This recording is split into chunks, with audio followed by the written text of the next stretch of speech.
my soul. Much too long I've worn these chains. Much too long I've borne the pain. I hear the voice of my pride and rage. Much too long it's been in its grave. So look hard, here I come. Look hard, soon you'll know that I'm the only one. Look hard, here I come. Look hard, soon you'll know that I'm the only one. Won't let grass grow under me no longer, just a memory. So look hard, here I come now.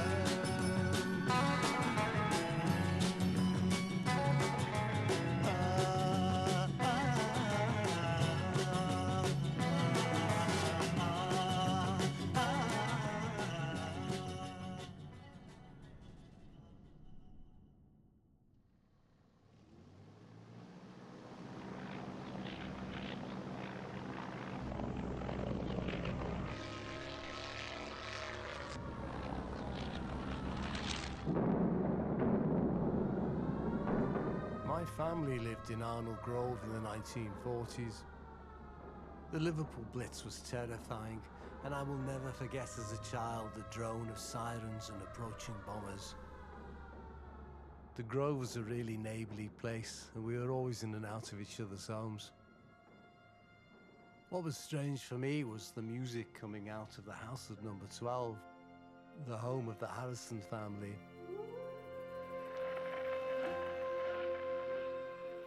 George's mother, Louise, loved to listen to Indian music on the radio. I'm told that it helped to keep her calm during her pregnancy.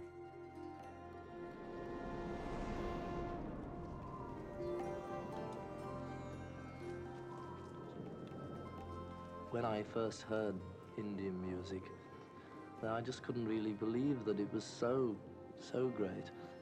And the more I heard of it, the more I liked it. And it just got bigger and bigger like a snowball.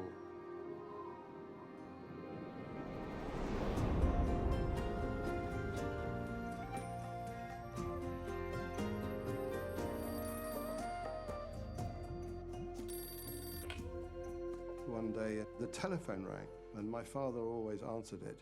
He had a particular sort of authentic Indian accent. His Indian accent had remained unchanged in all the 40 years he'd been here. And he was shouting down the telephone, "Ringo who? Ringo who?" And apparently it was because Ringo was on the other end of the line asking my father whether he had a spare sitar string. The return of the heroes to their native land. They conquered the colony.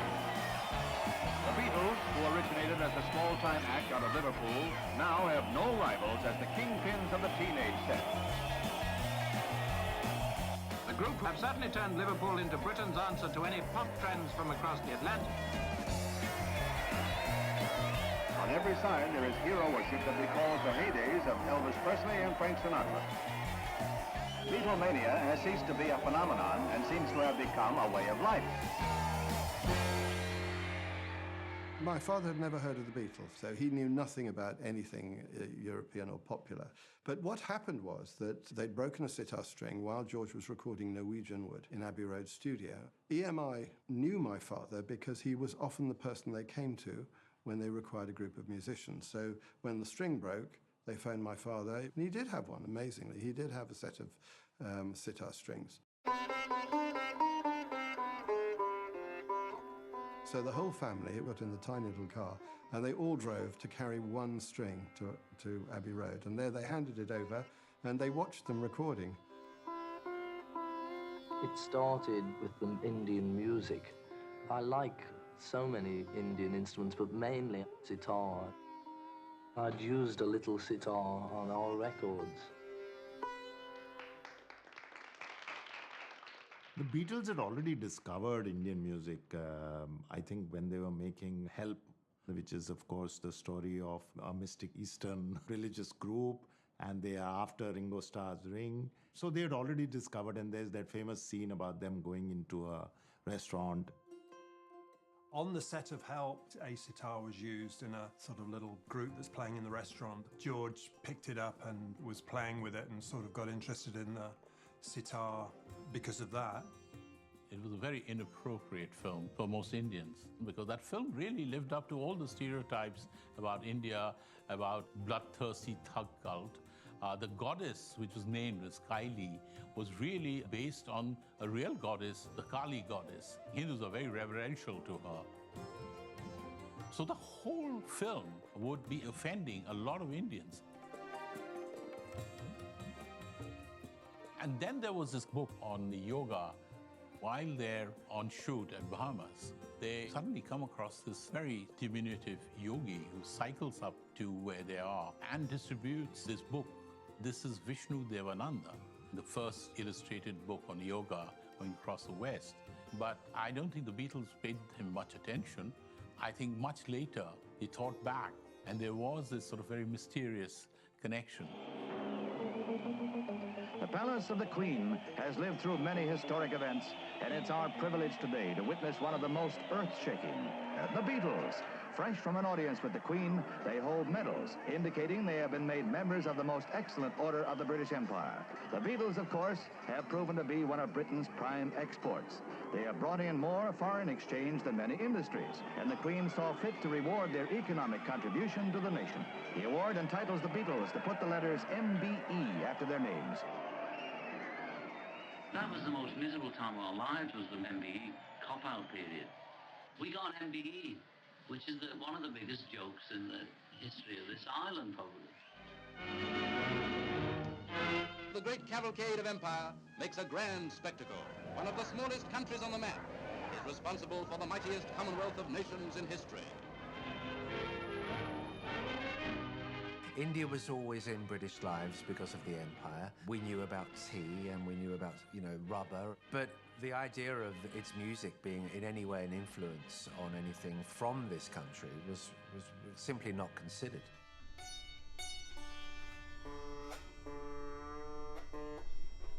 From the music that I play, to get better and better, musicians generally in the West progress into, say, modern jazz. But when I first heard Indian music, there was so much more freedom and there was so much more in it compared to jazz that I just couldn't really believe that it was so great. I don't know, then I just started to listen to it more and more and to try and listen a bit closer. And the more I heard of it, the more I liked it.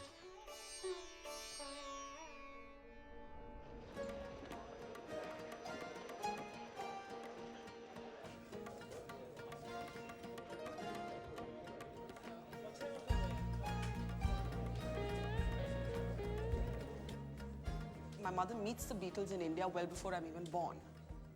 I think she, by virtue of being in the Hindustan Times at that point, being a preeminent journalist, being a chief reporter, got the opportunity, but didn't really see, my God, the magic of that moment. And I'm always asked, what's the one thing about your mother that you would have really wished you would do? And she's been India's first woman war correspondent. She's done all kinds of crazy trailblazing things. And I always look at this photograph and I say, my God, I wish I had been that person sitting between John and Paul. This was the first time the Beatles had, as a group, come to India. And they symbolized to us not just a new kind of music. It was almost like symbolizing a new kind of life. It was, they represented the whole 60s to us. When I heard they were in Delhi, I went to the Oberoi Intercontinental and I sat in the lobby and everyone was circling all the different entrances of the hotel, waiting for the Beatles to come out by the kitchen entrance, by various ways. I sat near the lift and I waited for Brian Epstein to emerge because I knew he was their manager. And sure enough, after a few hours of waiting, I saw him come down and I sidled up to him and I said, "Excuse me, Mr. Epstein, I am from All India Radio. The government have scheduled an interview with the Beatles." And he stopped in his tracks, he looked at me, "How dare you? The boys will not give an interview. How dare you?" I said, "Sir, just conveying the decision of the government because this interview has been announced and it would be very embarrassing if this didn't happen. He said, I will not permit this. He said, well, I will give the interview. I said, good enough for me, sir. Brian Epstein, good enough for me. Is there going to be any change in the sort of work that they do? Possibly, because as I've said before, there's no dynamic or important change, but the Beatles have always progressed, and to progress, you have to change. At 7 o'clock, I go up in the lift, I get out and I walk to the end of the corridor. I knock, and there's Brian Epstein in a bathrobe, sweating. He emerges, walks me across the length of the hotel, opens the suite door on the other side of the floor, and there I was in with the Beatles, all four of them. I asked them what they were doing and said they had an album coming out in a month's time. George Harrison mentioned that he had an Indian influence in one of the songs, which turned out to be Love You Too. And Paul mentioned that he had a classical arrangement behind one of the songs, which I think must have been Eleanor Rigby. Even then, there were going to be Indian influences in their songs. I personally hope there'll be more Indian influences in, just generally in any music, because it's worth it. It's very good music. I'd just like to see it more popular, more people appreciating it. It was the 6th of July, 1966. Some foreigner came. They never knew what the name of the person were, but they were interested in buying some sitars, harmoniums and tablas and sarod, and that's all. The huge crowd assembled here outside, looking the new face of the English people, like the big hairs and all that. It was a craze. My father and uncle went to the hotel and shown instrument, and later on gave lesson to George Harrison specially. After the Beatles, there was a big craze for sitars, tablas and other instruments. In a day, in a month, we were selling sitar like hotcake. The famous Beatles, they came in 1966 to our store. They were dressed very differently so that the people, they could not recognize them. And they walked into the store and they started talking about Indian musical instruments, especially the sitar, the tanpura, the sarod, and also the tabla. He was a good sitar player, my father, and he was showing them how to play it and how the finger movements are, how to coordinate both left and right hand, and and how to strike the strings, how to pluck the strings. They asked him whom he learned the sitar from. So he said, Pandit Ravi Shankar. Pa, pa, pa, pa. Like it.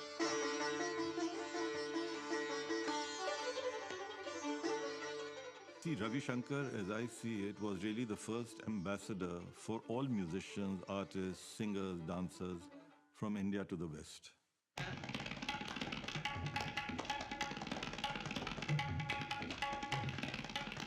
Over the last few years, I heard the name of Ravi Shankar mentioned. A good friend of mine told me to buy a record, which I did. This was the first time I'd ever heard Indian music properly. For when I first heard it, I couldn't believe it really.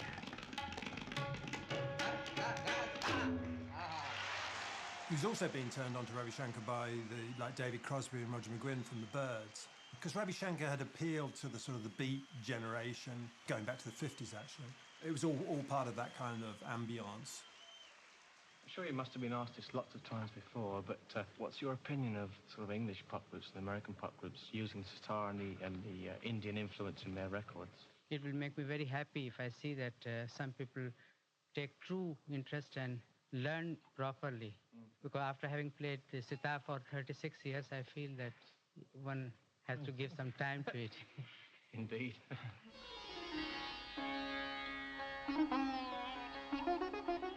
My father and my mother were running the Asian Music Circle. My father was quite successful at getting musicians to come to this country, and he'd put on concerts for them. It was very much for erudite English people, intellectuals who knew about Indian music. Yehudi Menuhin Amazing man. He was the president of the Asian Music Circle, and I think it was through him that Ravi Shankar first came. And George was fascinated by our family, and so he was invited round to spend the afternoon. I think he came round for lunch. Patty was there as well, and then George came quite regularly. Eventually, I said, if we could get Ravi free, and the time when George was free, we'd invite them both together and introduce them and see whether they got on. And the doorbell rang, and I rushed to the door. And it wasn't George, it was Paul. And Paul said, "I'm Paul McCartney." And I said, "I know." And he came in, and a little while after that, I think George arrived next. And finally, we met very nicely at somebody's house having dinner. We met just as two people instead of being a big publicity gimmick. Ravi came in, and we just said, "Ravi, this is George. George, this is Ravi." And we had a dinner there. We just ate and talked. Paul was a little bit on the outside, actually, looking a little bit bored, smoking like a chimney. My young sister went around collecting the cigarette butts to take to school the next day, the used cigarette butts.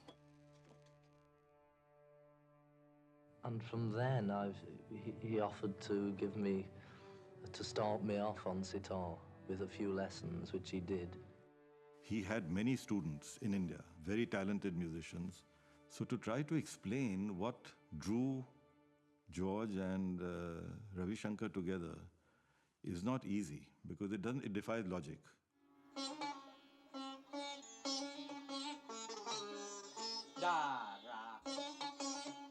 When George Harrison came to me, I didn't know what to think. But I found he really wanted to learn. I never thought our meeting would cause such an explosion. That Indian music would suddenly appear on the pop scene. George said that I want to learn the sitar. And Raviji said, yes, I can teach you, but it's a very difficult instrument to learn. And you will have to spend a lot of time and your fingers will hurt. It's going to be a difficult thing for you to do. But I want you to come to India and I will teach you over there.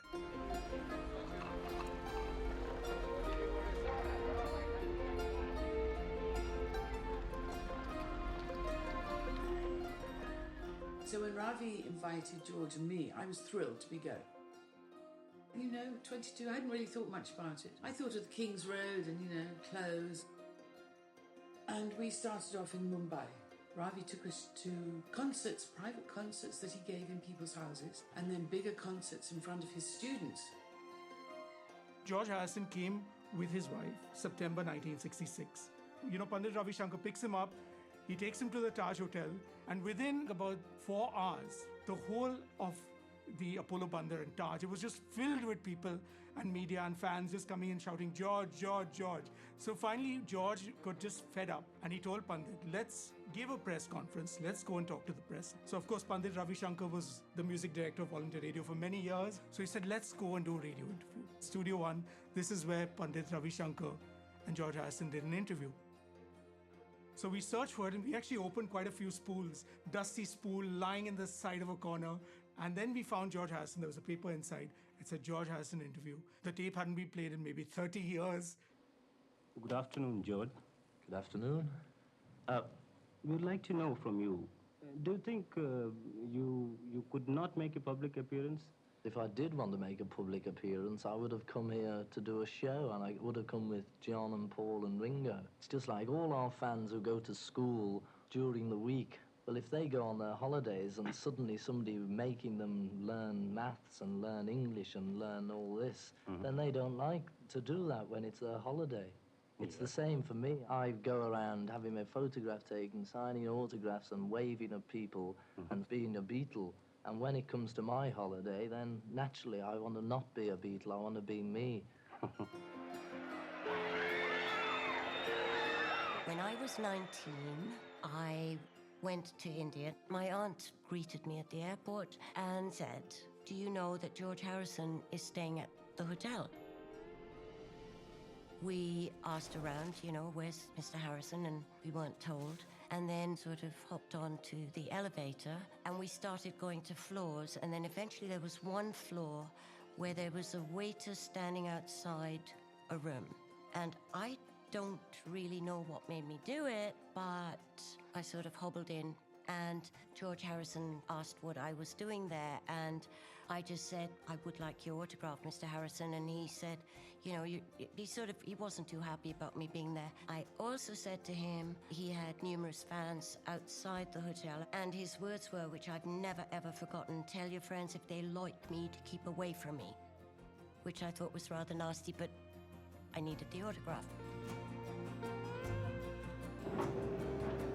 Everything that Ravi had shown us and told us about and introduced us to made an impact. He took us to the Ellora caves, fascinating. And we went to Benares, Varanasi.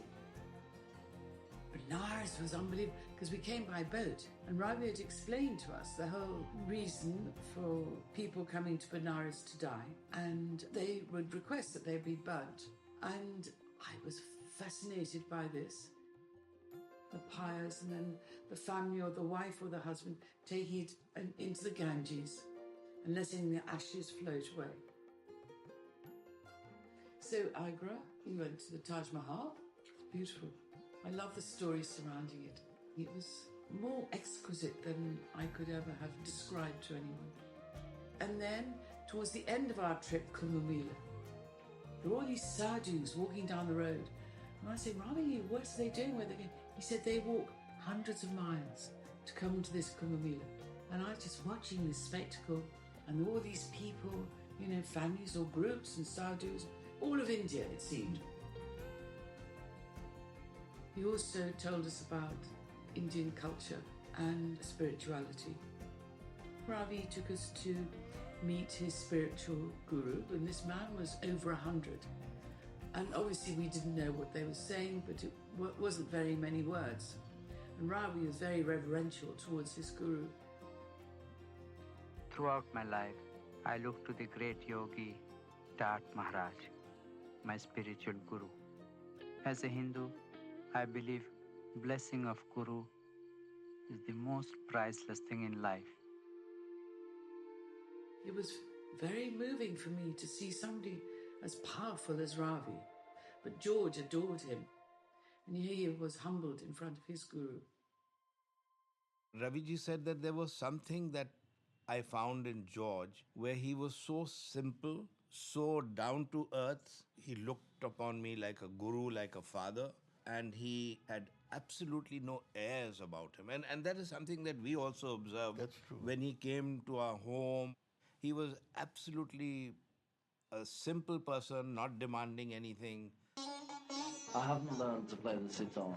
I mean, Ravi Shankar hasn't learned to play it. He's been playing it 35 years.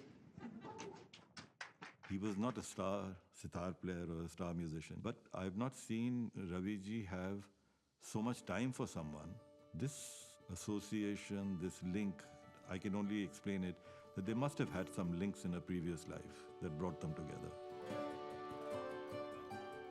When George and we got connected in '66, it was like wildfire, you know. He was like son to me, something. Sometimes I feel like his dad as well, though. He can be...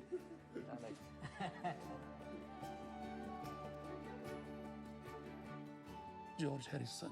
He loved India. He loved Indian music. He loved Indian spirituality. So this thing, you know, pushed Indian classical music on the top. You know, fusion, we can call it. Western and Indian classical music. And that was the biggest fusion ever happened.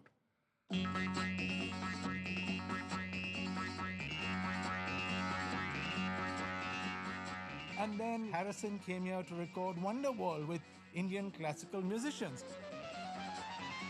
He was interested in meeting local musicians. The Beatles used the sitars in their records. Somehow we were able to imagine the Beatles as our band, as an Indian band. You know, India was a closed society and a closed economy, and it was not very easy to get your hands on albums. In 1962 or very early 63, on the international shortwave, a group of people in Bangalore heard their music and said, hey, wait a minute, this is very different. What it did really was to liberate an entire generation from the cultural shackles of the past.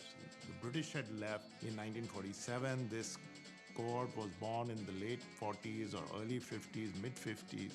When they came of age, they rejected the past and embraced the new. In those days, most of the musicians were really from the Anglo-Indian Catholic Christian community because they were the ones who were more trained in English. The Jets was really the first beat band. It wasn't so much rock music, but it was known as beat music. And the word beat was not far from Beatle. We started to model our lives along the lines of what the Beatles were doing at the time.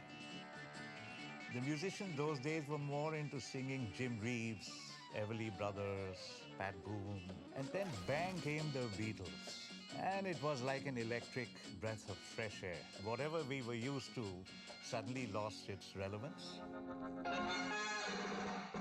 One day we just woke up and we saw an image of the great Shami Kapoor with that Beatle wig in a Hindi film that spoke about the enormous power and the clout of the Beatles. My mother was an Indian classical musician, and then she bought me my first 45, which was I Wanna Hold Your Hand. Straight away, and she bought me a British pop magazine where I could read about what was happening in the UK and, you know, the UK pop scene. One day, one of my classmates came back to India after the holidays, and he brought an album by the Beatles, who we'd never heard of. By 10 o'clock that night, I'd fallen in love with the music, because I'd heard it 3 or 4 times. That music grew into me, and I thought, wow, this is fabulous. We used to play those records again and again and again. You know, somebody is listening to the words. You know, somebody is trying to figure out the chords. Yes. And the solos. Yeah, and the solos. And the most difficult part was the harmonies. Beatles still remain one of the greatest, you know, harmony groups, you know, ever. We went to Calcutta. We stayed with a friend, and the first night he took us to a restaurant called Trinkers. But when we walked in, we were dressed in our Beatle clothes, and everybody got up and started clapping. I don't know why, maybe they assumed we were some famous group, but we went. But the owner of the restaurant said, hey, you know, the people want to know if you guys sing. I said, yeah, we sing. He said, would you do a couple of numbers? So we did She Loves You and Please Please Me. We brought the house down, shook our heads, etc., etc. The owner came and he said, would you guys like a residency? And that's how our career started.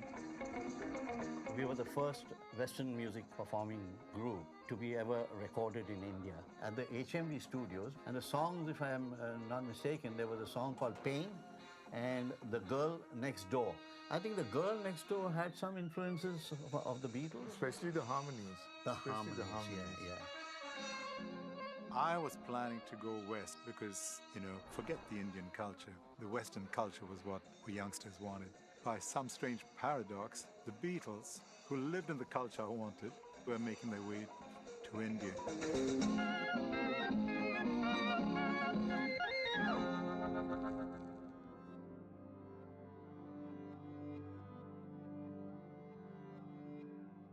LSD was really beginning to make its mark in London, in the circles that they moved in.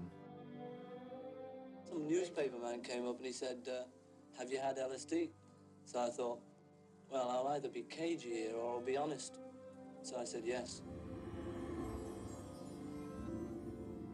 Oh my God, well, I mean, the first time was when George and me, John and Cynthia, were invited for dinner by our dentist. And that was a bit scary because you know what was happening to us. You know, I mean, it's just everything is surreal. And you look at your hand and you're like, 500 years old. And then I'd hear my voice and wonder where it came from. And colours, and there's an intensity to it. When we took the notorious wonder drug LSD, we had it and we went out to a club and it was incredible. When I got onto acid, right, you thought, you know the day that you're at 100% potential and you can handle whatever the situation is. With acid, or just after acid, the percent of good days as opposed to bad days was just a bit better, you know. They particularly got into drugs and Indian music at the same time, and it seemed like there was some kind of a connection between the two. There wasn't, of course, because they both pre-existed separately. There must be an intimate connection between Indian music and drugs, maybe because of the bizarre sound, and there should be a drug connection. He said that that's not wrong. Sure, you call him bizarre, Dick. Yes, I object to that word bizarre. Oh, not, I meant B-A-Z-A-A-R, the other... no, wait a minute. There's no way I can get out of this. To Western ears, the unusual sound might suggest some sort of chemical intoxication. I'm not blaming George, but somehow because of him, the sitar became really popular among the young people. The hippies were the ones who caught on to Indian music, and it just happens that most of them were, like smoking pot or something. And since then, the two got caught up together, but it's really a problem. I request my listeners to be in a clear mind, because I like to put them, make them high. Yourself? With music. Yes. Yeah. And I feel rather cheated when they're already high. What? LSD opened them up to experiences and awarenesses of consciousness that they wouldn't have got in any other way. Eastern religion, I think, would have been opaque to them. They wouldn't have been able to understand it at all. But having had that experience, suddenly these things made sense. George said that when he first took LSD, he heard voices in the back of his head saying yogis of the Himalayas.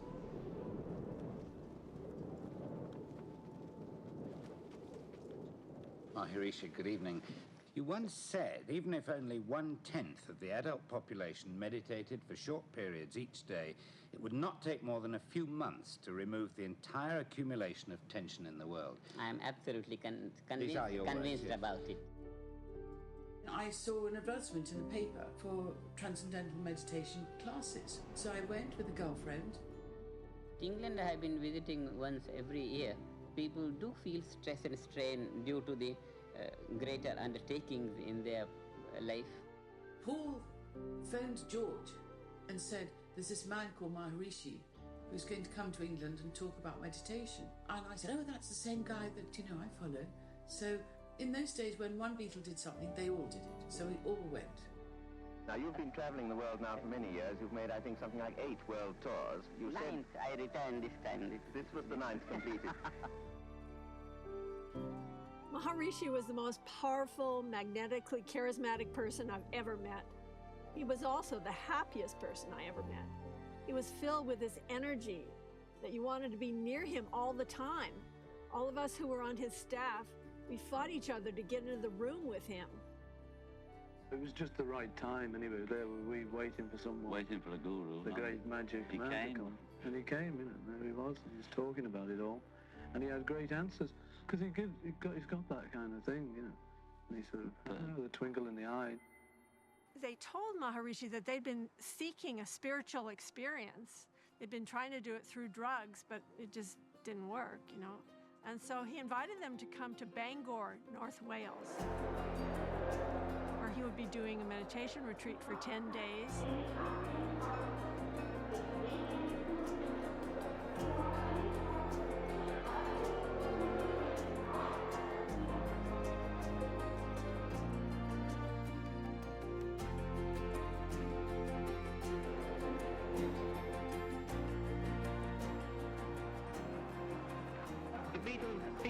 Among your supporters now, how do you feel about that?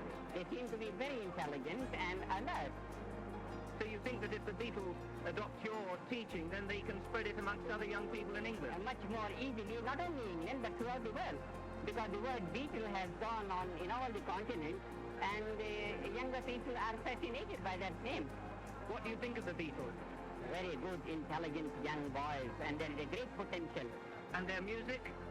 Music I haven't heard, but because they are appreciated all over the world, they must have something very grateful in their music.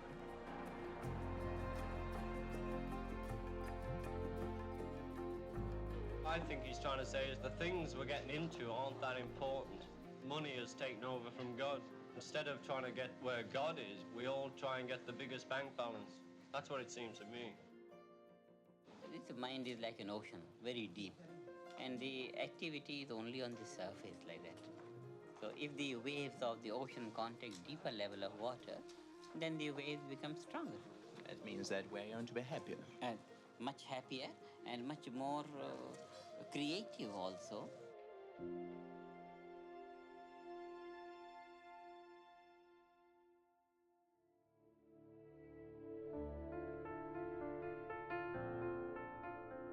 He was found in his second-floor bedroom just after 2 o'clock this afternoon by his housekeeper.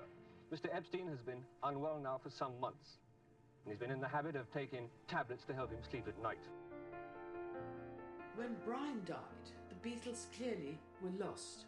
They were like jelly, their manager, their best friend, their man who they rely on totally for their fame, for their fortune, their guide in life, was now gone. John, where would you be today without Mr. Epstein? I don't know. I understand that Mr. Epstein was to be initiated here.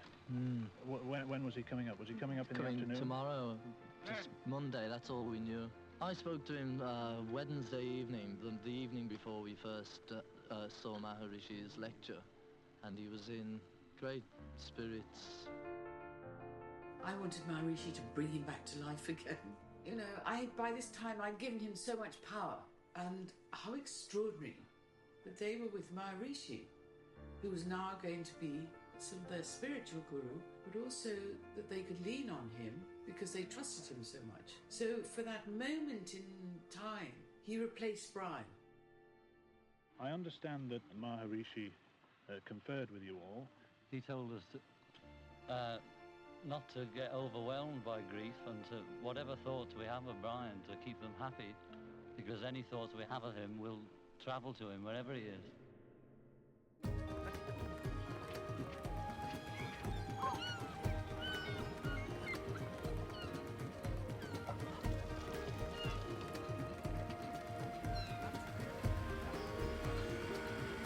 I come to India because of I want to leave material world, come to a simple country.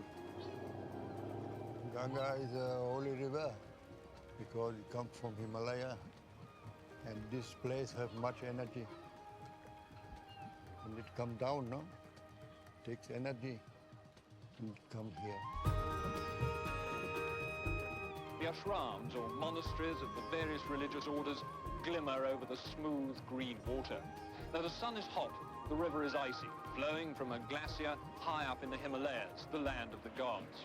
But Rishikesh, its name means place of the wise ones, is far from being a remote or desert region.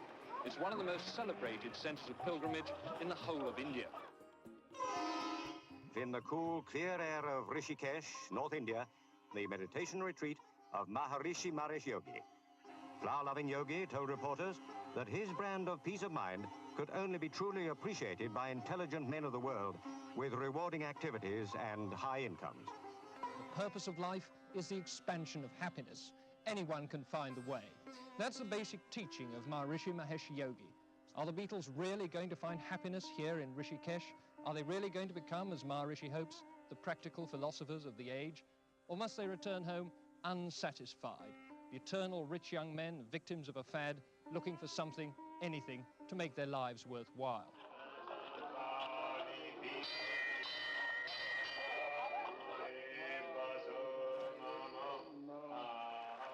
I was a reporter. I'd heard that the best thing that a reporter can do is to beat all the other reporters in getting to the news.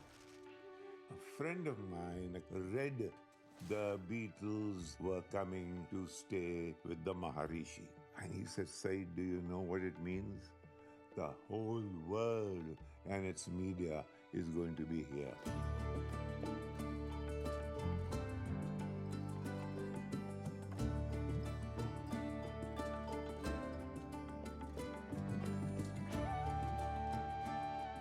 The idea is to beat them. How do you beat them?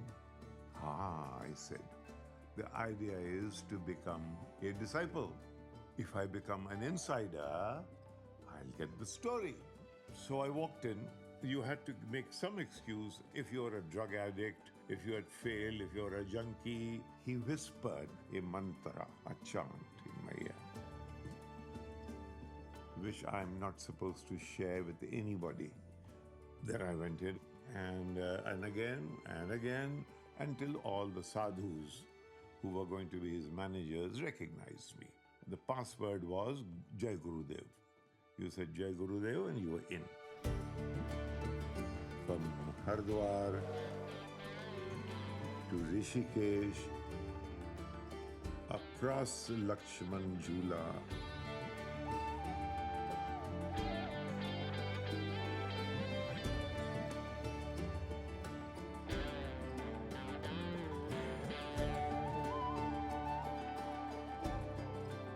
I was taken aback. It was like a locust storm.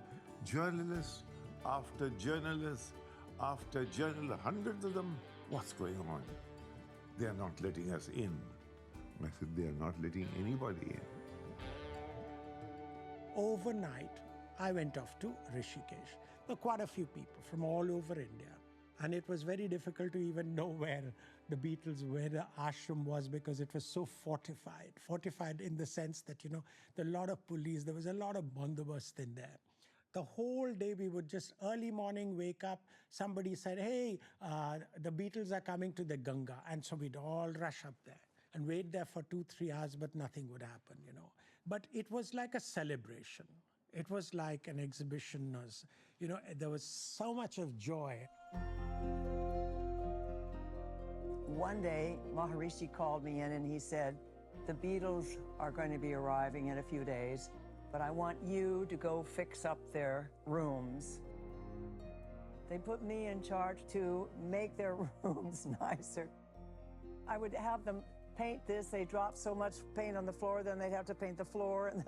Anyway, we had curtains put up. We had mirrors. We even had toilet fixtures that worked.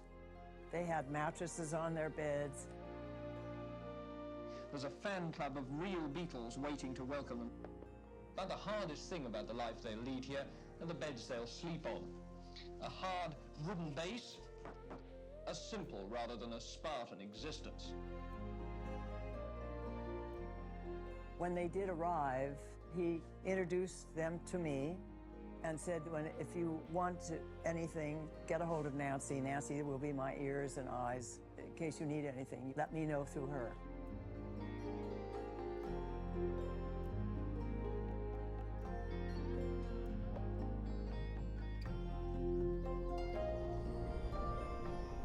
So I wound my way and I went to the gate and I said, Jai Gurudev. I was in. Oh, there was a commotion outside. How did this bastard get in? I said, I'm just a devotee of the Maharishi. So anyway, I entered, and there, under the tree, Maharishi, George, John Lennon, Paul, their respective ladies, a whole galaxy. I mean, I can't keep describing them. I need a photograph. So I called the sadhus.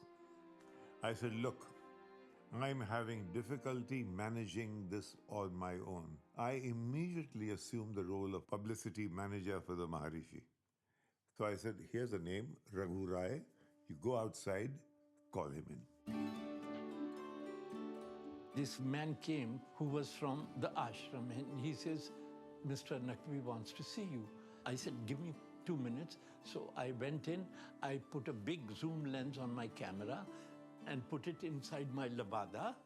So when I'm walking, nobody can see if I'm carrying a camera. So I walked with him for about 8-10 minutes. One sadhu was standing there. Saeed was standing next to him. So Saeed said, look there. I was shocked. Then I turned around and I saw that guy, sadhu, standing next to us. I said, Bhai Sahab, badi pyas lagi hai. Ek gilas pani pila dijiye. So he goes to get a glass of water for me. And Saeed says, hurry up, hurry up. In those days, we didn't have autofocus, auto exposure cameras. So you had to set the focus, set the exposure, everything. and I take just one picture, nicely focused and proper. Under the tree, Mahesh Yogi and the Beatles.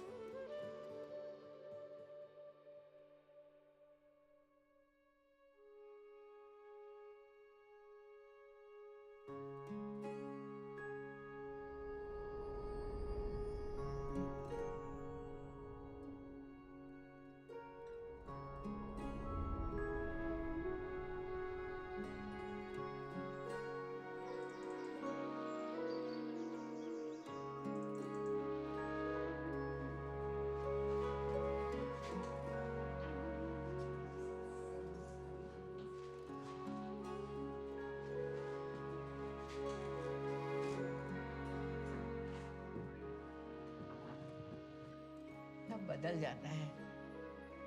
तो जब Beatles आए तो उनका पूरा इंतज़ाम हमने किया। जब मालूम हुआ कि वो आ रहे हैं तो उनका रहने का इंतज़ाम, उनका खाने का, वो सब हम करते थे और हम ही सारा इंतज़ाम करते थे। कच्ची चीज़ें जैसे कच्चा पत्ता गोभी, टमाटर, सलाद, ऐसी चीज़ें ज़्यादा पसंद करते थे और पानी की जगह कोका कोला बहुत पीते थे।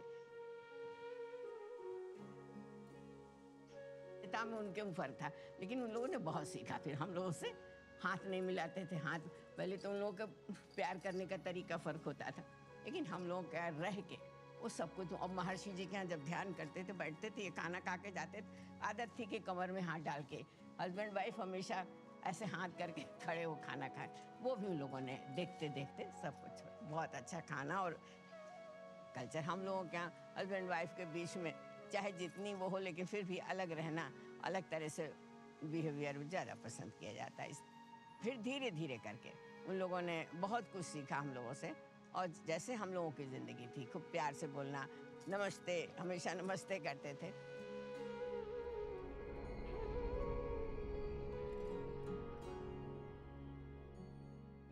See this building. This is the building where they lived. This room, I would show you this side. This is the room of John Lennon.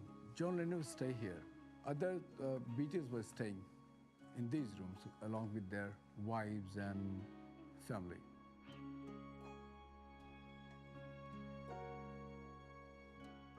So when Beatles came, I was a little kid. We were enjoying the whole atmosphere and the jungles and Beatles and Maharshi ji. We were very close. We never find he's a celebrity or some big thing. We should not go near him.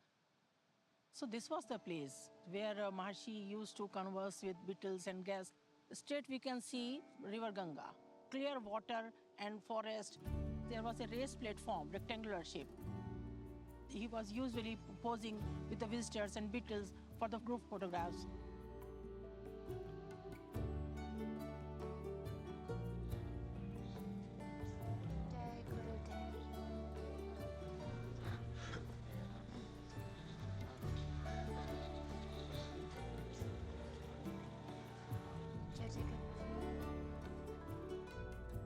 ये महर्षि महेश योगी का आश्रम है, ये उनका घर कहिए।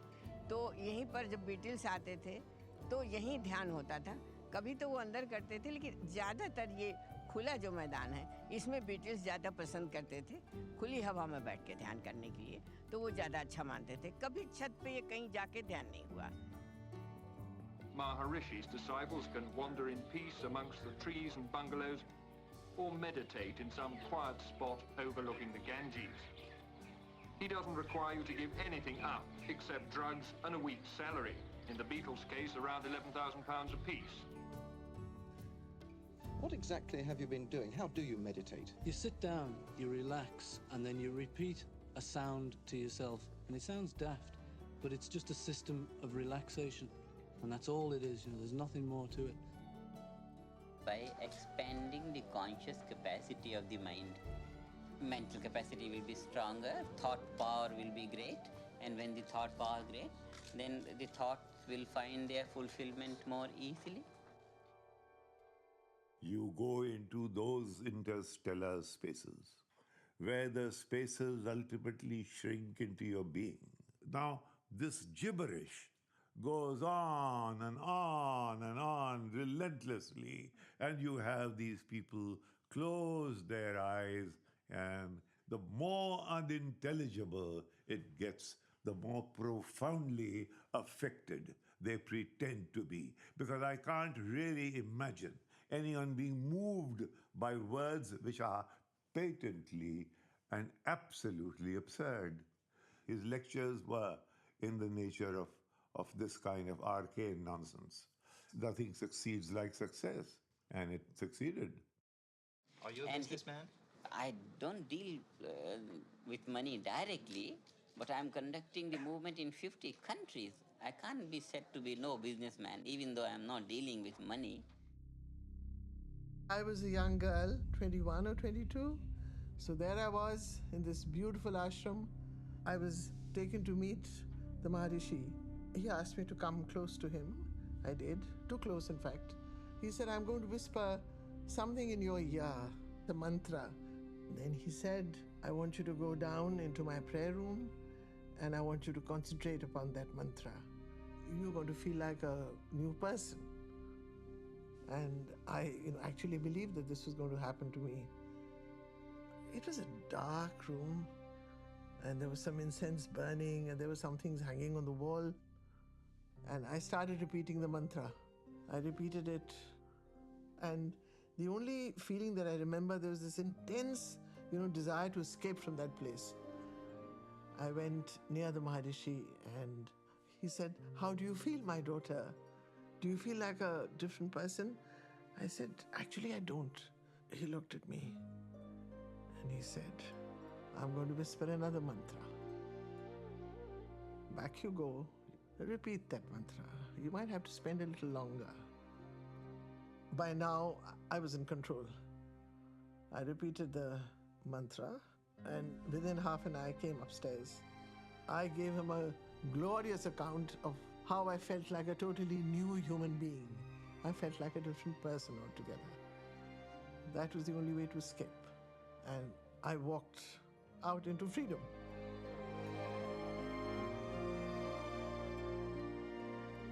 Maharishi really influenced the Beatles' songs and lyrics tremendously, starting with Across the Universe, which was written right after the Beatles learned meditation.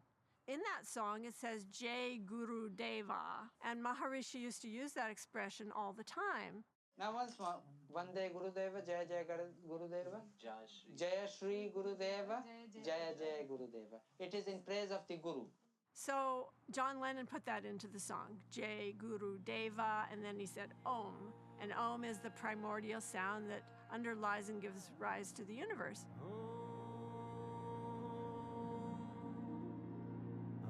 Just the exposure to mantras. I mean, the idea was a repetitious sound could create an altered state of consciousness. And you get it in hello, goodbye, you get it in goo-goo, goo-goo. Repetitious sounds creeping into their songs, whether deliberately or not.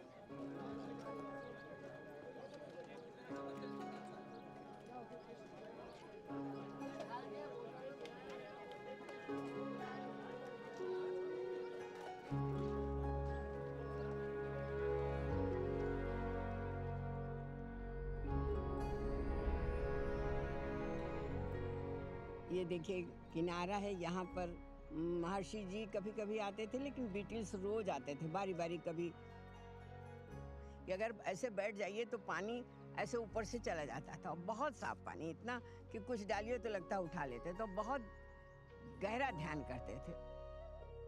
होते थे तो हम लोग यहाँ सब लोग बैठते थे और बैठ के गाना वाना गाया करते थे। हालांकि उन लोगों को हमारी भाषा नहीं समझ में आती थी, लेकिन फिर भी देखिए हम बताते हैं कि हमने उस समय क्या गाया। हम जो गाते थे, बनवारी रे जीने का सहारा तेरो नाम रे, मुझे दुनिया वालों से क्या काम रे, बनवारी रे। झूठे बंधन झूठी दुनिया, झूठी है ये माया, झूठी सास का आना जाना, झूठी है ये काया।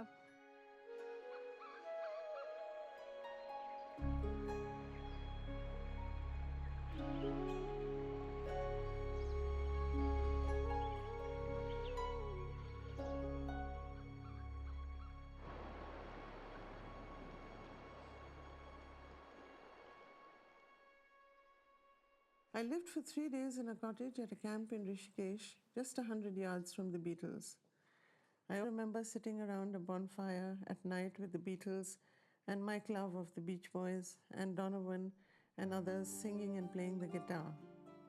It was a cold, cold evening, and at some point, I muttered to the person next to me, "I'm freezing." A man seated just ahead of me, wrapped in a huge brown-gray blanket, heard me. He said, "Move up, love. Come and share my blanket with me." It was George Harrison. I should have said yes, but by then I had successfully cultivated an air of nonchalance. I looked at George like he was a nobody and replied, "No thanks, George, I'm fine." 4 regrettable words that I could never take back and that have haunted me all my life for what could have been but never was. The person who was actually sincere about meditation, about Indian culture, Indian music, was George Harrison.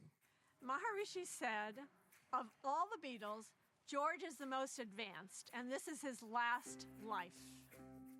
George wanted to understand why he was chosen to be famous. He found curious that he, a boy from Liverpool, who otherwise would have had a very menial job, was selected and was famous, and he wanted to know the answer. Really, the only reason to be living is to have complete, full knowledge, full bliss consciousness. Everything else is just mundane and secondary. The purpose is to transcend from this relative state of consciousness to an absolute state of consciousness.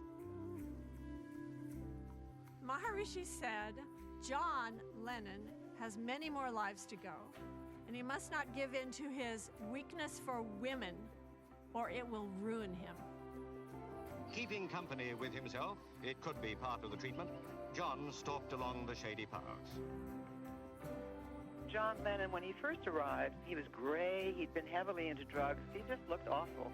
And then, little by little, you saw the change that came over this man. He had pink cheeks, he started to be very sociable, he was out playing his guitar, chatting with other people, and he was having such a lovely time. Meditation worked all right, you know. You could handle each day better than I could handle it before. I was meditating for 8 hours a day and things like that. And it was really some trip, like acid was nowhere, you know. Just sitting there, muttering some word in a room. It was the biggest trip I've ever had in my life, you know. Ringo is always in meditation, and he goes by feeling and heart, whereas the other Beatles, too much brain is in the way. Ringo enjoyed the peace of togetherness with Mrs. Ringo. It was a very peaceful scene. Ringo Starr. 2 or 3 days he sees all this and he declares it's like a butler in holiday camp and disappears. He left. And then there were 3. Ringo and his wife Maureen stayed at the ashram for 10 days. Ringo's allergies caused problems with the ashram food. He was allergic to so many things that he took 2 suitcases to India. One had his clothes, and the other one was stuffed with cans of Heinz beans. But the primary reason that Ringo and Maureen left was because they missed their kids. Maharishi, I thank him, you know. All the time I thank him for giving me what he gave me. So I'm glad I've got it in case I ever want to go into it again. You know, you can't lose if you learn something.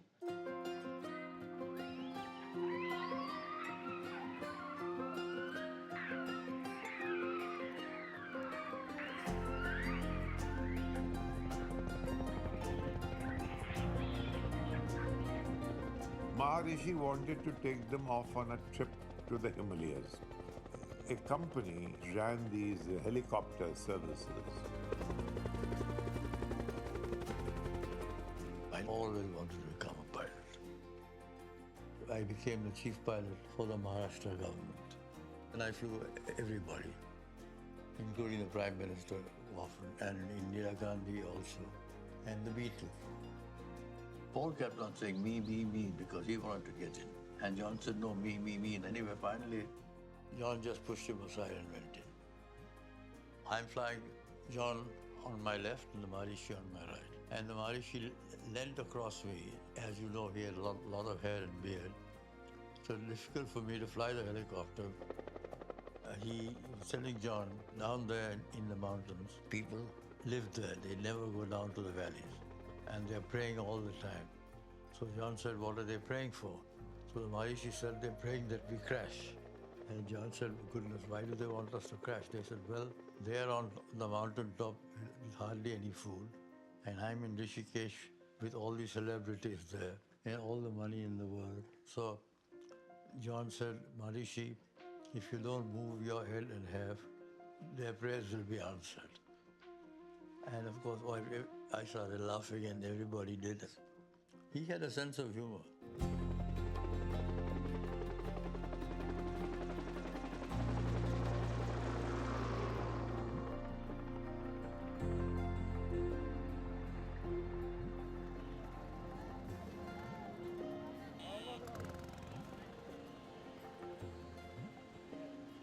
They were visiting Dehradun, George, John and Paul. He said this Saturday they are having celebrations in the ashram to celebrate the birth of George Harrison's wife.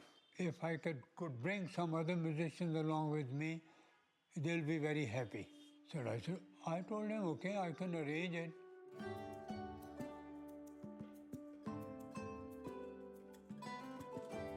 So we all sat down, Maharishi Mesh gave a lecture, and then I was asked to play.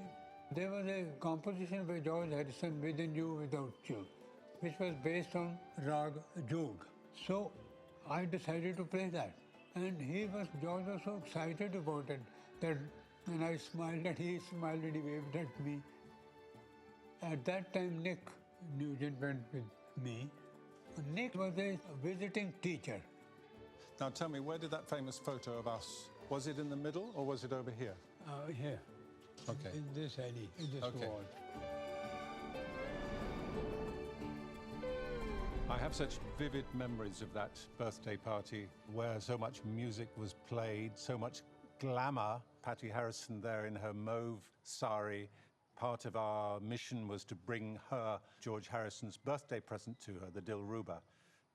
It was so relaxed. Coming from Britain, the Beatles were impossible to see or touch or reach. And here it was a completely different atmosphere. They were absolutely natural, all the musicians there. I think I spoke to Donovan, Mike Love, Paul Horn, and of course Paul McCartney, Jane Asher, John Lennon. I don't think I spoke to George Harrison because he was so tied up in both the occasion of his wife's birthday and also the music. He really was playing music and enjoying music and absorbing Indian music. There was no pretense about it. He was completely hooked. The music started off being very Indian and played on Indian instruments, but then you could say it deteriorated into a birthday party with the Happy Birthday song and the British national anthem for some curious reason. As the evening went on and perhaps people got a bit fidgety, we went outside and enjoyed fireworks. Of course, I went away feeling that perhaps the meditation was all a bit of a lark because they enjoyed themselves so much in the evening. Now, George Harrison was thinking mostly of playing better, serious music which belonged to the world.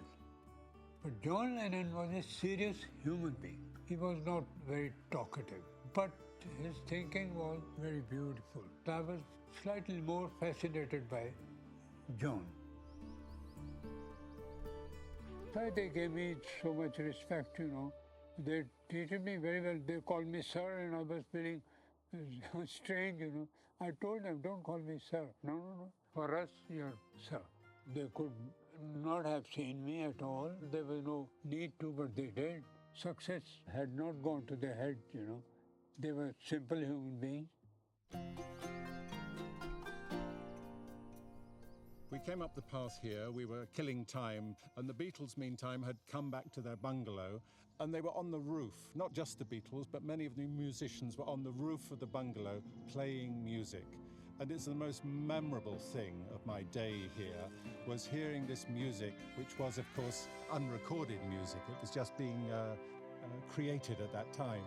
And we felt we were in there, witnessing the first time round, the first version of this music.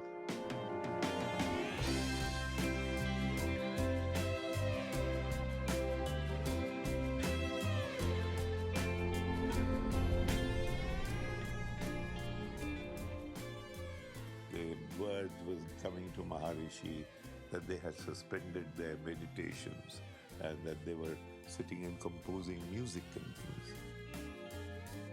We were there for about 6 weeks, and during that time, there was no pressure from the outside world. There was no pressure of them being Beatles, and their creative juices just overflowed. They wrote all the songs for the White Album. They worked out gradually what they wanted to do for the rest of their time as Beatles. Other than when they're in the studio, they didn't get to spend a lot of time together. So in India, they were suddenly together like sort of mates again, so they could sit out and play in the way that John and Paul used to play in the council house where Paul had grown up. And you've got Mike Love from the Beach Boys is there, so they've got that whole tributary of American music that had influenced them. And Donovan with his kind of folk tradition, and Paul Horn, who was a jazz flautist, he was there too. So you've got a lot of interesting sort of streams coming in. I'll show you the stairs here. They'll sit here on these stairs. Here was one bamboo structure here as a fence those days. They'd come and they would make new songs here, staying here, sitting on these stairs. In that side, Prudence were living. Maharishi told her to be inside, stay with their practices. Mia Farrow's sister, Prudence, is way ahead of anybody else. As soon as she entered her thing, she went into meditation, and she has not emerged. It's already 24 hours. So she's serious. They would invite her outside. Hello, Prudence, come out, Prudence, and she won't come. And then they made a song, Dear Prudence. I think one that's kind of interesting is when I came back from a tiger hunt with my eldest son. When we came walking in, he said to Maharishi, I shot a tiger today. Is that bad karma? Sitting there observing this was John Lennon. And John said, you don't call that slightly life-destructive? And I said, it was the tiger or us. Maharishi glared at Nancy the whole time they were talking about it. Life destruction is life destruction. End of story. That's how the song, The Continuing Story of Bungalow Bill, originated. It was John's answer to Nancy's paltry excuse. Because Mike Love was there and they knew the Beach Boys music, and there was this kind of friendly rivalry of them wanting to top each other. But back in the USSR, it's just like a parody of a Beach Boys song, but instead of being about the USA, it's about Russia. And it was a very novel idea at the time to think of a rock and roll song that appeared to be celebrating Russian culture and had all these Russian names and Russian places being mentioned. Opposition members today demanded an inquiry into Maharishi Mahesh Yogi, alleging that Rishikesh had become a center of his spionage. The issue was raised by Mr. K. Anuradhan after a radio transmitter was found on a bus near the antibiotics factory in Rishikesh belonging to a foreigner.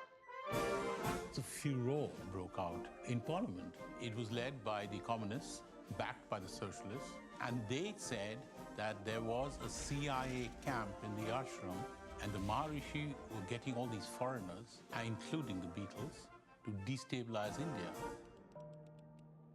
I give the CIA a total credit for sponsoring and initiating the entire consciousness movement, counterculture events of the 1960s. This was exactly the time when Indira Gandhi was making friends with the Soviet Union. Today we're going to show you cases of attempted espionage by agents of the Sino-Soviet intelligence system. You'll recognize the way a Sino or Soviet agent operates, both in finding someone vulnerable to subversion, as well as in their technique of ensnaring him and applying pressure to get him to play ball. The KGB sent their top man in India, Bezmenov, to the ashram to check out the Maharishi. My function was to discover what kind of people attend this school. Yes, there are some influential opinion makers who come back with the crazy stories about Indian philosophy. Maharishi Mahesh Yogi, a great spiritual leader, or maybe a great charlatan and crook, depending on from which side you're looking at him. Beatles were trained at his ashram. Mia Farrow and other useful idiots from Hollywood visited his school, and they returned back to United States absolutely zonked out of their minds with marijuana, hashish, and crazy ideas of meditation. Maharishi used to always say, you can never create peace through signing treaties, through legislation, through any kind of external means. The only way to create world peace is for people to meditate. You see, if you carefully look, what Maharishi Mahesh Yogi is teaching is that most of the problems, most of the burning issues of today can be solved simply by meditating. Don't rock the boat. Don't get involved. Just sit down, look at your navel, and meditate. And the things, due to some strange logic, due to cosmic vibration, will settle down by themselves. The single aim of spiritually regenerating every man everywhere in the world and creating peace. You can get control of yourself just by sitting quietly and by turning off from the external problems you have and all this society. You can go inside yourself where it's always calm and peaceful. This is exactly what the KGB and Marxist-Leninist propaganda wants, to distract their attention and mental energy from real issues into non-issues, into non-existent harmony. Maharishi Mahesh Yogi obviously is not on the payroll of the KGB. But whether he knows it or not, he contributes greatly to demoralization of American society.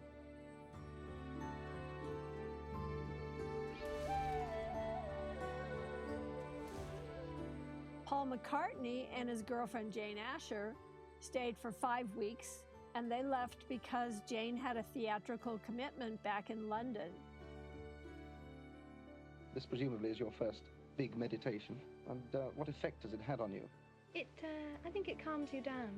It's hard to tell because it was so different, life out there. It'll be easier to tell now that I'm back and we're doing sort of ordinary things, to see just what it does.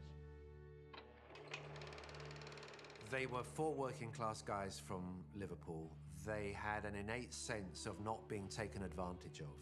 So when they get together with Maharishi, Maharishi is inevitably tempted to capitalize on his sudden worldwide fame because of the Beatles association. They realized that maybe Maharishi had been using them all along for publicity, ever since the vinyl record that was by the Beatles' spiritual teacher, it said on the album. So John and George started to think something fishy is here, he's using us for publicity. So they began to hear little bits of news here and there from the grapevine of, your Maharishi's planning this and planning that, and you're going to be in it. And they're going, are we? Maharishi kept promising ABC that he would do a special with the Beatles. And the Beatles kept saying, we're not going to do this special, but Maharishi kept promising it over and over.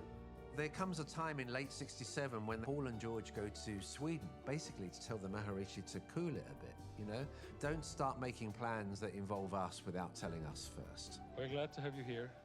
Thank you. Thank you. We do appreciate your music, and that's good, yes? The smell of the flowers. We only decided to come yesterday. Yes. Just to pop over to have a little chat. Yes. And when the Beatles were in Rishikesh, he, without their knowledge, was having discussions with a Hollywood film company called 4-Star International. Maharishi promised them that they could have exclusive rights to make a film about Maharishi and about Maharishi's guru. But unfortunately, Maharishi made the same promise to someone else. He had given rights to 4-Star Productions. The lawyer arrived in Rishikesh with a signed contract They gave exclusive rights to film Maharishi for the next 5 years. Some suits arrived from Hollywood and a crew. And John and George were going, oh, we didn't want this. We're here to meditate. We don't want these film people here. And there was a confrontation with Maharishi about, why are you doing this? We told you not to. In any case, the Beatles became quite disillusioned about that. The film was really kind of a deal breaker. And they got very angry because they had been granted exclusive rights to do this film, and now another film company is there. So the whole thing just fell apart.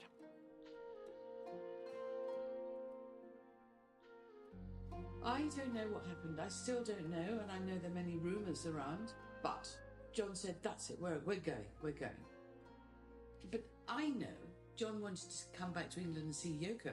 And so any little excuse, and John was ready to go, because we'd been there for weeks. Well, it was only John who was upset. John dragged George along. And I still think it was when Magic Alex came from the Apple Corps group. Alexis Mardis was one of the Beatles' associates. In fact, he was very close to John. He had sort of attached himself to John's hip, and Cynthia really didn't like Alexis. She was very concerned about the Svengali influence that he was having on John. John had introduced Alex as my new guru. He was this electronics marvel, supposedly. He introduced himself as somebody who was like Edison and Marconi combined. But in fact, he was just a TV repairman. We just got a friend of ours who's in electronics. Oh, yeah? Who's called Alex. And he's great. He's a Greek fella. And he's invented incredible things. He was a minx. Yeah, naughty little boy. You see, he wanted to have power over John. And so he would, create all these things, pretending he's a scientist. He said, oh, here's this wonderful new wallpaper, but it's all speakers. So the whole room will have one big speaker. So he loved all that, controlling John. So clearly and obviously, Maharishi was in the way. One night, John and Maharishi were having this wonderful rapport. And you know how you can see sometimes when a person lets the mask drop on their face? And I could see this really dislike of Maharishi on Magic Alex's face. It disturbed me enough that I felt that something was going wrong. No one ever saw him meditating. And as a matter of fact, he admitted that he came to India for the purpose of getting the Beatles away from Maharishi. Alexis said, oh, it's because we don't want Maharishi to have that much influence over the boys. I'm totally convinced that Magic Alex made a friend of one of the young women at the ashram, and he got her to tell John Lennon that she was having sex with Maharishi. This just horrified all of us when this whole thing happened. I believe that Maharishi made a pass, and the reason I believe it is because he made a pass at many women that I knew. It wasn't the first or the last one. Well, I remember Maharishi saying that, if you have an ugly woman over here and a beautiful woman over there, it's just easier for your attention to go to the more beautiful. John and George didn't believe it at first, but finally Alexis convinced them and then went and got taxis for all of them before they could change their mind. While they were waiting for the taxis, John wrote, Maharishi, Maharishi, what have you done? You made a fool of everyone. The song had a lot of expletives in it, and George said, you can't say that, that's ridiculous. So John changed the lyrics to Sexy Sadie. Yeah, Sexy Sadie, it was actually called Maharishi, and it was a put down of the Maharishi in very vicious terms. I don't think there was any chance of it getting out with the words that John had originally, but basically denounces him and says he was a bit of a rogue.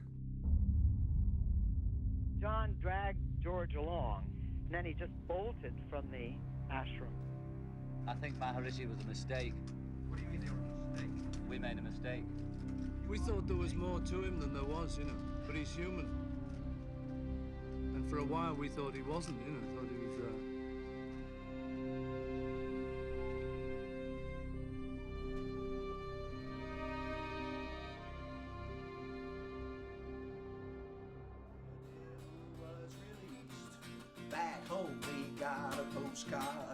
fail. But that was in the good old days, along the hippie trail.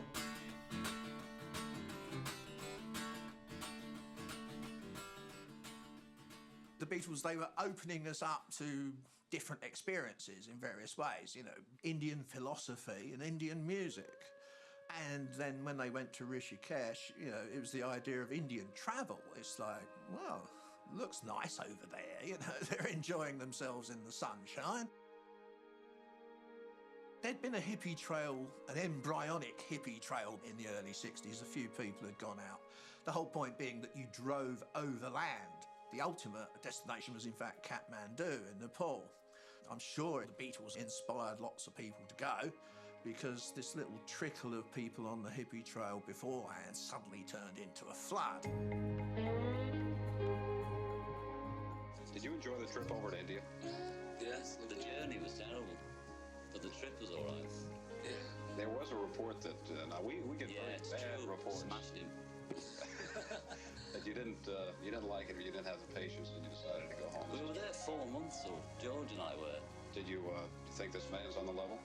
I don't know what level he's on, but he's on the. We had a nice holiday in India and came back rested.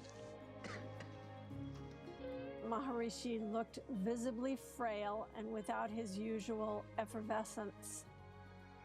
His brilliant and beautiful yogic radiance was reduced to gray and ashen. He became physically sick when the course moved from Rishikesh to Kashmir. He's still a nice fella and everybody's fine, but we don't go out with him anymore. When the Rishikesh experience finished, Paul, John and Ringo just kind of carried on, resumed with their lives. But for George, India was never a 5-minute thing. India was a lifetime devotion. And he wasn't just going to give it up because of the way that Rishikesh finished with a bit of a sour taste. India for him was something that he continued to push. George didn't want to go back to London. George was still in meditation mode and he didn't want to go straight back to see the press. So he said, let's go down to Kerala just for a week. And it was very calm then.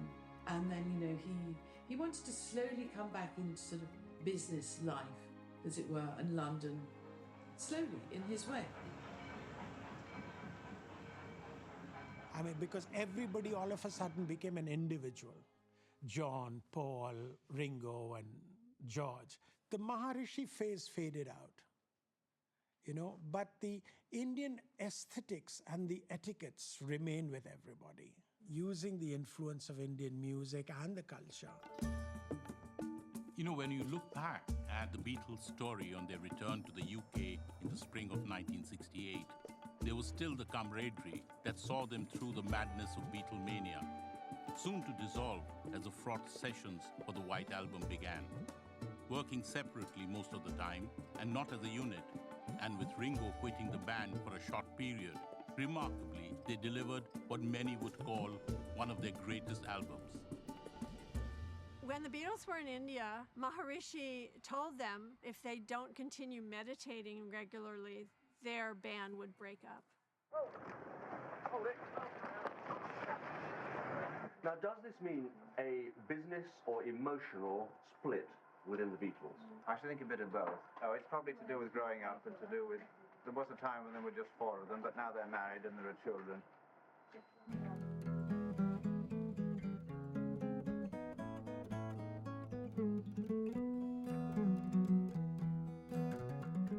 I was born in 1971, same time around when Beatles broke up.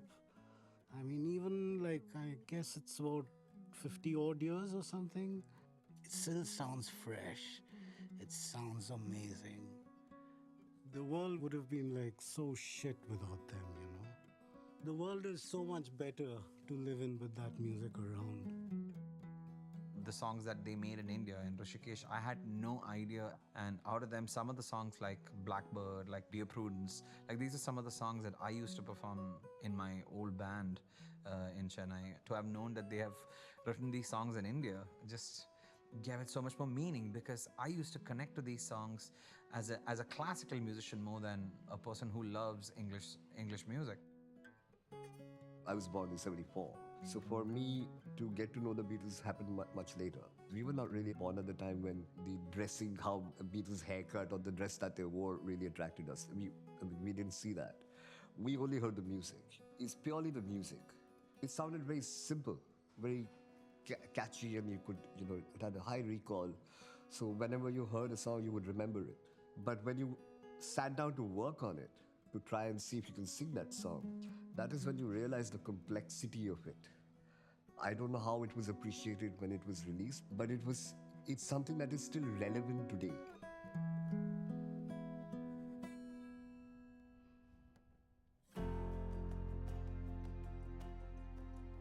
They came to see in the fullness of time. In particular, in George's case, George discovered from gathering evidence what exactly happened at the end of their stay in Rishikesh and how Alexis Mardas, Magic Alex, had cooked up this whole thing.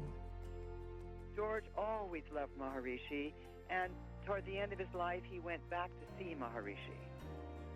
George said to Maharishi, "I came to apologize." And Maharishi asked, "For what?" And George replied, "You know for what." Maharishi apparently said to George he believed that the Beatles were angels on earth and that they were not guilty of any crime themselves. So when George came away from that meeting, he felt cleansed of his guilt of the method of the departure back in 1968.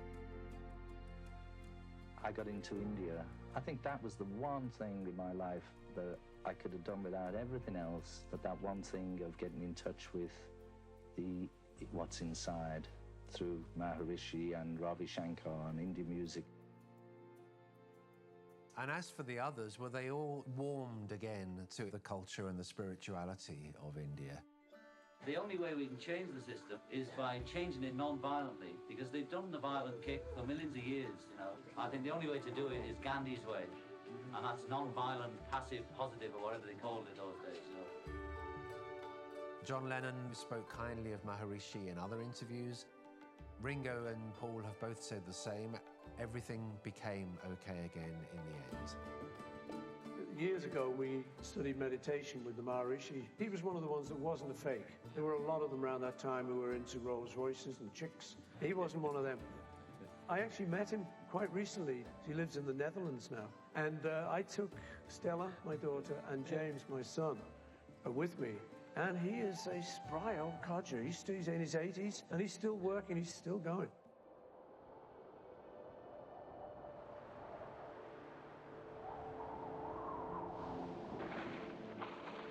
The day when the Maharishi Yogi died, there was a big storm. The water from the river Ganges came whirling up, and it showered in this bungalow. The local folks who came here to pay their tributes to Maharishi Mahesh Yogi were amazed to see this supernatural thing. It was a power of Maharishi which brought Ganga on this top of mountain.